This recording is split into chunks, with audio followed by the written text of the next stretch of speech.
کو ایمان اور یقین حاصل ہو تو پھر دعا کریں اللہ اس پر استقامت عطا فرمائے، پھر اس پہ ڈٹ جائے۔ نبی پاک صلی اللہ علیہ وسلم نے فرمایا میں اس بات کا خوف نہیں کرتا کہ میری امت کمزور ہو جائے گی، اس بات کا ڈر نہیں کہ پیسے ختم ہو جائیں گے، نہ یہ خوف ہے کہ بھوکی مرے گی۔ حضور کس بات کا خوف ہے؟ تو نبی پاک نے فرمایا خوف یہ ہے کہ ان کا یقین کمزور ہو جائے گا۔ یاد رکھیں اگر اعتبار نہ ہو تو گھر نہیں چلتا، تو اگر اللہ رسول پر یقین کامل نہ ہو تو پھر بندہ مسجد نہیں آ سکتا، پھر اس کا دین نہیں چلتا، پھر اس کے لیے مشکل ہے نماز، پھر اس کے لیے مشکل ہے راہ خدا میں خرچ کرنا۔ میرے نبی پاک نے فرمایا یوں نہ کہا کر کہ یا اللہ چاہے تو دے چاہے تو نہ دے، جب مالک سے مانگ تو کہا کر یا اللہ تجھی سے مانگنا ہے، میں لے کے اٹھوں گا، تو مجھے دے گا۔ فرمایا جتنا تیرا یقین کامل ہوگا اتنا ہی اللہ تجھے جھولی بھر کے عطا فرمائے گا۔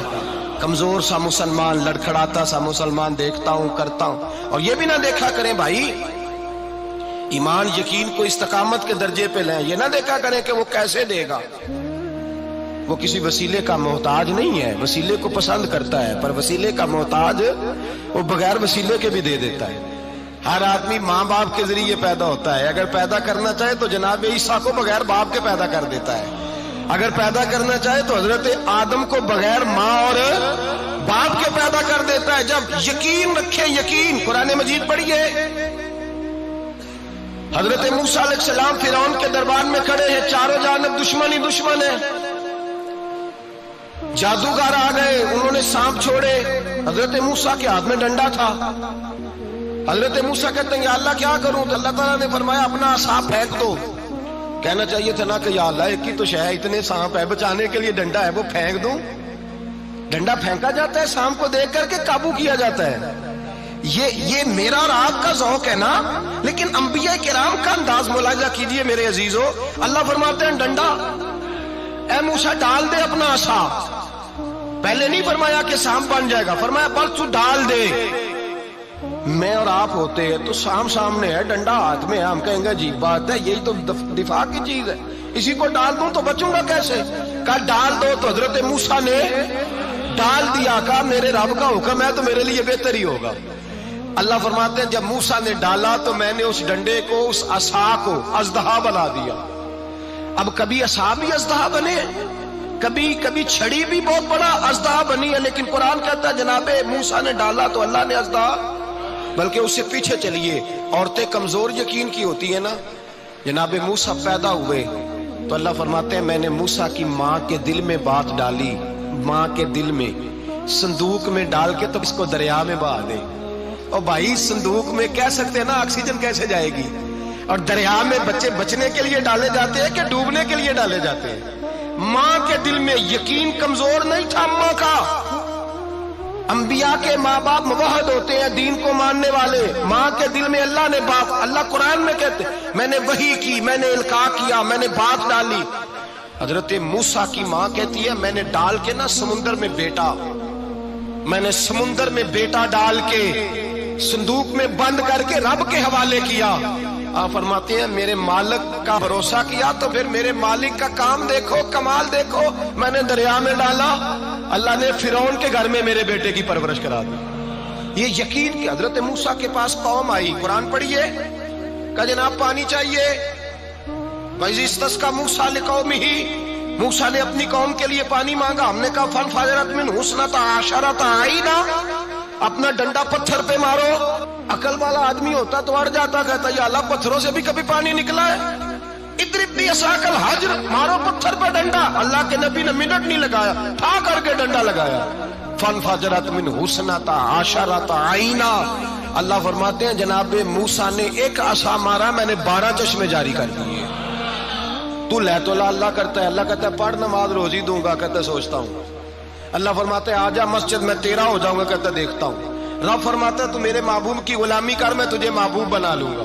تو کہتا ہے تھوڑا بڑا ہو کے داڑھی رکھنی نہیں، ابھی سیانا ہو کے میں ذرا سرٹیفکیٹ لے لوں اسرائیل سے کہ کتنے سالوں کے بعد آئیں گے، پھر شروع کروں گا۔ پروگرام بنا رہا ہے، ابھی تو ارادے میں ہے۔ اللہ کے پیغمبر کا ڈنڈا، اور اس سے زیادہ آگے بات ہو گئی، پیچھے فوج لگی ہوئی ہے فرعون کی، مجمع ہے، ہزاروں لاکھوں کا لشکر لے کے، تلواریں نیزے، فرعون پیچھے، آگے دریا آ گیا۔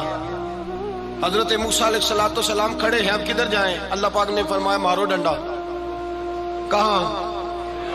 پانی پہ ڈنڈا مارو۔ اب حضرت موسیٰ علیہ السلام پانی پہ ڈنڈا مارے تو پانی ابھرے گا، اس سے زیادہ کیا ہوگا؟ پہلے پتھر پہ ڈنڈا مروایا تو پانی نکلا، اب پانی پہ ڈنڈا مروایا، فَإِذْ فَرَقْنَا بِكُمُ الْبَحْرَ فَأَنْجَيْنَاكُمْ وَأَغْرَقْنَا آلَ فِرْعَوْنَ۔ اللہ فرماتے ہیں موسیٰ نے پانی پہ ڈنڈا مارا تو میں نے پانی میں رستے بنا دیے۔ ایک جگہ ڈنڈا مارا تو پانی نکل آیا، دوسری جگہ عصا مارا تو پانی خشک ہو گیا، 12 چشمے بن گئے، 12 رستے بن گئے دریا میں سے۔ حضرت موسیٰ علیہ السلام گزر گئے اور اللہ فرماتے ہیں فرعون بھی آیا تو اسے میں نے غرق کر دیا، اور وہ کھڑا دیکھتا ہی رہ گیا کہ بنا کیا ہے۔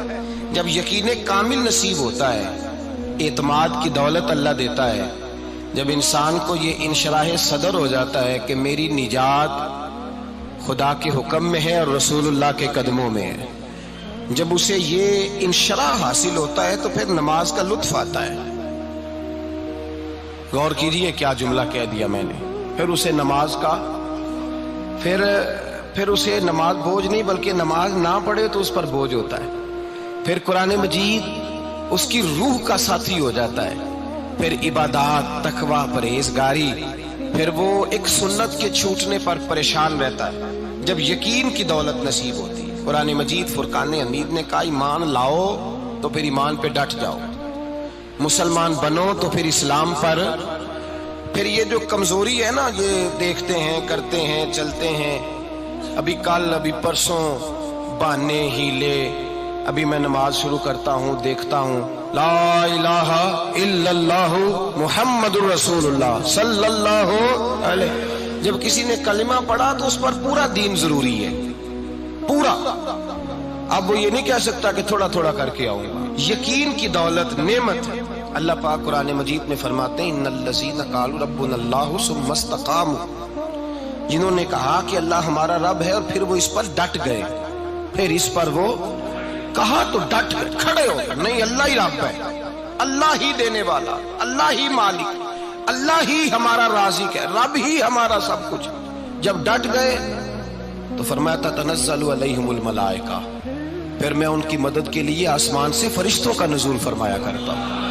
فرشتے کیا کہتے ہیں؟ اللہ تخافوا ولا تحزنوا، غم نہ کرنا، خوف نہ کھانا، وابشروا بالجنۃ التی کنتم توعدون، ہم تو تمہیں اللہ تبارک و تعالیٰ کی اس جنت کی خوشخبری دینے آئے ہیں جس کا رب نے تمہارے ساتھ وعدہ کیا ہوا ہے۔ پھر فرشتوں کا نزول ہوتا ہے، لیکن شرط کیا ہے کہ ایمان لائے، اور پھر ایمان پر پھر یہ نہ سوچے کہ وہ کس طرح دے گا، وہ کیسے عطا کرے گا، وہ میری مدد کس طرح کرے گا، نظام کیسے چلے، ڈٹ جائے کہے میرے اللہ کا حکم ہے تو میں نے حلال ہی کھانا ہے، میرے رب کا حکم ہے تو میں نے تھوڑے پہ ہی گزارا کرنا ہے، میرے مالک کا حکم ہے تو میں نے اپنی جیب دیکھنی یا دوسرے کی نہیں دیکھنی، میرے رب کا حکم ہے تو میں نے اس کی اطاعت میں رہنا۔ جب ڈٹ جائے گا اللہ کے احکامات پر، جب ڈٹ جائے گا تو اللہ فرماتا ہے پھر میں تیری مدد کے لیے فرشتوں کا نزول کروں گا۔ نبی پاک صلی اللہ علیہ وسلم نے فرمایا 2 دولتیں اگر کسی کو اللہ دے دے تو سمجھے اللہ نے اسے دنیا کی سب سے زیادہ دولت عطا فرما دی۔ یا رسول اللہ وہ کون کون سی چیزیں ہیں؟ فرمایا ایک جس شخص کو اللہ نے معاف کرنے کی دولت عطا کر دی، جو معاف کرنے لگ گیا، جس کی طبیعت میں درگزر آ گیا، جو معاف کرنے لگا، غلطیاں معاف کرنے لگا، جس کو ایک دولت یہ مل گئی۔ اور دوسرا میرے مصطفیٰ نے فرمایا جسے اللہ نے یقین کی دولت عطا فرما دی، جس کو یہ 2 دولتیں مل جائیں، ایک درگزر کرنا، دوسرا رب رسول پہ یقین کامل رکھنا، اسے کائنات کی ہر شے مل گئی۔ میرے نبی پاک نے فرمایا جب بھی دعا مانگو خدا سے یہ 2 نعمتیں مانگا کرو، عرض کیا کرو اے اللہ درگزر کی دولت عطا فرما، اے اللہ تو ہمیں یقین کی دولت عطا فرما، ایمان کی قوت اور پختگی نصیب فرما۔ میرے بھائی حضور نے فرمایا مانگ کے لو۔ کمزور ایمان والا شخص کسی کام کا نہیں ہوتا۔ جس آدمی کے ذہن میں شک کا بیج ایک دفعہ جنم لیتا ہے وہ آدمی تو غلام سے بدتر ہے، بے کیف سجدہ، روٹھی روٹھی سی عبادت، اس کی زندگی کیفیات سے خالی ہے۔ جس شخص کو پتہ چل جائے نا لوگ میرے مخالف ہیں، اس کا تو سجن رہتا ہی کوئی نہیں۔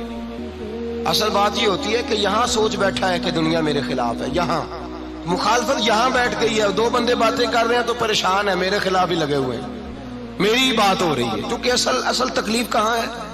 اور اگر یہاں یقین کامل ہو گیا نا کہ سارے مجھ سے پیار ہی کرتے ہیں، تو پھر دو بندوں کو بات کرتا دیکھیں گے تو یہی سوچے گا میری تعریفیں کر رہے ہیں۔